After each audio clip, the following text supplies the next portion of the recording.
Assalamualaikum warahmatullahi wabarakatuh. Halo teman-teman semua. Di video kali ini kita akan membahas bersama apa saja teori-teori dari belajar dan pembelajaran. Nah, teman-teman, jadi ada beberapa teori, yakni ada 5 teori dari belajar dan pembelajaran. Yang pertama adalah teori deskriptif dan perspektif. Yang kedua adalah teori behavioristik. Yang ketiga adalah teori kognitivistik. Yang keempat adalah teori belajar humanistik. Dan yang kelima adalah teori belajar konstruktivistik. Kalau begitu, yuk kita langsung bahas bersama-sama.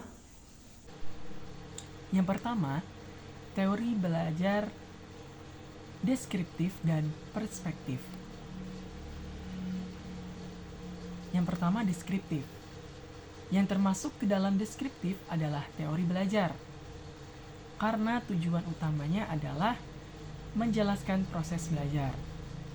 Sedangkan teori belajar perspektif yang termasuk ke dalam teori belajar perspektif adalah teori pembelajaran. Karena tujuan utamanya adalah menetapkan metode pembelajaran yang optimal. Nah, teman-teman,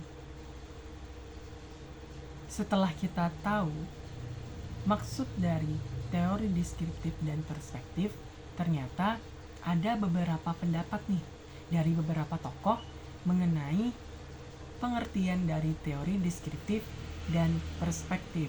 Berikut akan saya tampilkan.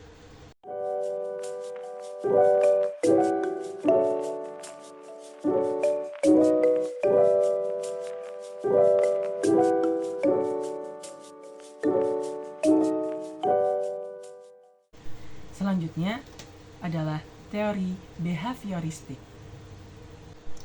Menurut teori ini, belajar adalah perubahan tingkah laku sebagai akibat dari adanya interaksi antara stimulus dan respon.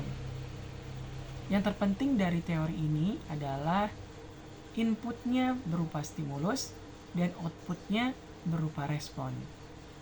Stimulus ini maksudnya adalah apa yang diberikan oleh guru kepada siswanya. Dan respon adalah reaksi dari siswa terhadap stimulus yang diberikan oleh gurunya. Nah, selanjutnya ada beberapa tokoh dari teori behavioristik yang menjelaskan mengenai teori behavioristik. Berikut adalah tokoh-tokohnya.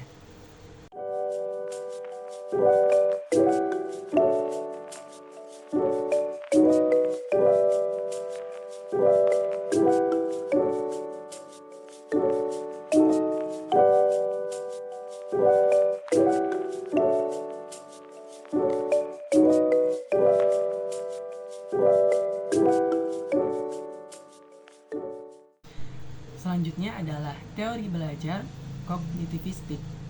Model belajar kognitif mengatakan bahwa tingkah laku seseorang ditentukan oleh persepsi dan pemahamannya terhadap situasi yang berhubungan dengan tujuan belajar. Berikut adalah beberapa tokoh dari teori belajar kognitivistik.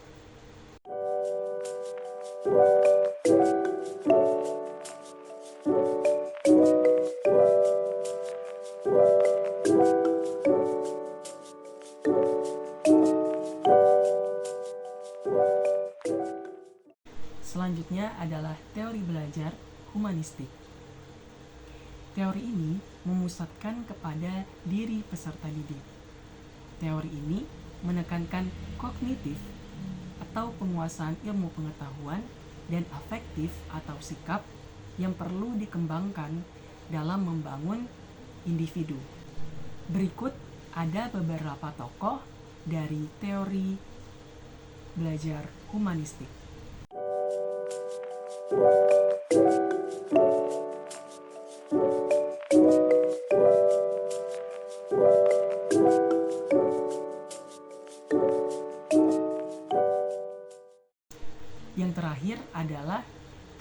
belajar konstruktivistik.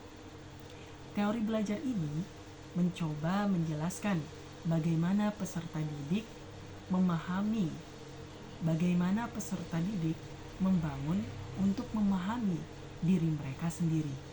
Berikut ada beberapa tokoh dari teori konstruktivistik.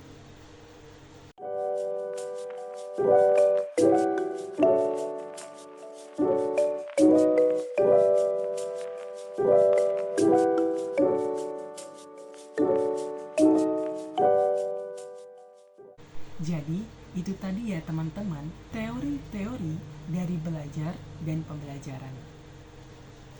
Demikian penjelasan dari saya. Semoga video ini bisa bermanfaat. Saya akhiri. Wassalamualaikum warahmatullahi wabarakatuh.